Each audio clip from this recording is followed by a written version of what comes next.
مکان برگزاری دور ناحیوی المپیادای امروزه در ناحیه وخش مؤسسه تحصیلات میانه عمومی رقم 7 ناحیه انتخاب گردیده بود. در این روز اشتراکچیان از همه مؤسسه‌های تعلیمی جماعت شهرک و دهات ناحیه محض در این مؤسسه تعلیمی جمع آمده و داوطلب المپیادا گردیده بودند. گنجینه کریمова خواننده صنف 9 مؤسسه تحصیلات میانه عمومی رقم 57 ناحیه وخش یکی از اشتراکچی این المپیادا است. او امروز همچون داوطلب در این المپیادا از روی فن زبان و ادبیات تاجیک شرکت ورزیده دانش و ملکه زباندانی خود را میسنجد. از این رو جد و جهد مینماید تا به دورهای دیگر المپیادا راه یافته سزاوار جایهای نمایان گردد. من سال گذشته در المپیادا از فن زبان و ادبیات تاجیک اشتراک نموده تا به دور جمهوری المپیادا راه خط گرفتم و در دور جمهوری المپیادا سزاوار جای سوم گردیدم.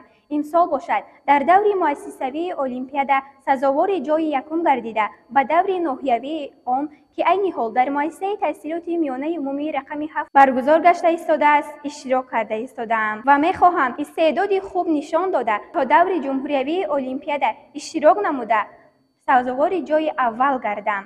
همه این محض دستگیری های پیشوای معظم ملت محترم امام علی رحمان می باشد که ما جوانان و نورسان در چنین فضای صلح و آسایشته خوب و اعلی تحصیل نموده وعده می دهیم که نامبردار وطن عزیز خود گردیم. باید گفت که در دور اول ناحیوی المپیادا حدود 300 نفر خواننده صنف‌های 9 و 10 از فن‌های تاریخ، حقوق، زبان تاجیکی، روسی و زبان انگلیسی اشتراک نمودند. هر کدام با ذوق بلند کوشش می‌نمودند تا دانش و ملکه خود را نشان داده به دور ولایتی المپیادا راه یابند. برای تامین شفافیت باشد مسئولین شعبه معارف ناحیه رفت برگزاری المپیادا را نظارت می‌بردند. امروز در اساس فرمایش مدیر شعبه معارف مقامات اجرایی حکومت دولت ناحیه وخش دور ناحیوی المپیادای دستوی بین خوانندگان صنف‌های 9 و 10 رفته ایستاده است. در اساس درخواست‌هایی که از طرف مؤسسه‌های تعلیمی ناحیه به ما ارسال کرده شد در مؤسسه‌های تعلیمی در عموم 11320 نفر خوانندگان اشتراک فعالانه نموده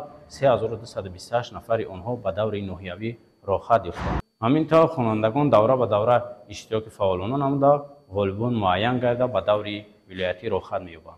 ما کوشش به خرج می‌دهیم که بهترین خوانندگان را دریافت نموده برای اشتراک آنها به دور ولایتی و جمهوریوی مساعدت نماییم. طبق اطلاع مسئولین المپیادای مذکور تا آخر ماه نوامبر ادامه کرده خوانندگان دوره به دوره از روی دیگر فنها نیز اشتراکچی المپیادا می‌گردند. لازم به یادآوری است که در ناحیه وخش 71 مؤسسه تعلیمی فعالیت نموده در آن زیاده از 50000 خواننده به تعلیم فرا گرفته شده است. بنا به معلومات مسئولین مرکز دریافت رشد استعدادهای نزد شعبه معارف ناحیه در دوره سال تحصیلی 2024-2025 خوانندگان مؤسسه‌های تعلیمی ناحیه در آزمون‌های سطح جمهوری شرکت ورزیده 2 نفر صاحب اتستات یونیورسالی، 1 نفر غالب جای سوم در آزمون جمهوریوی فروغ صبح دانایی کتاب است و 15 نفر غالبان المپیاداهای فنی گردیدند. گزارش اسکندر دولت طالب سیف از ناحیه وخش برای برنامه اطلاعاتی نوید.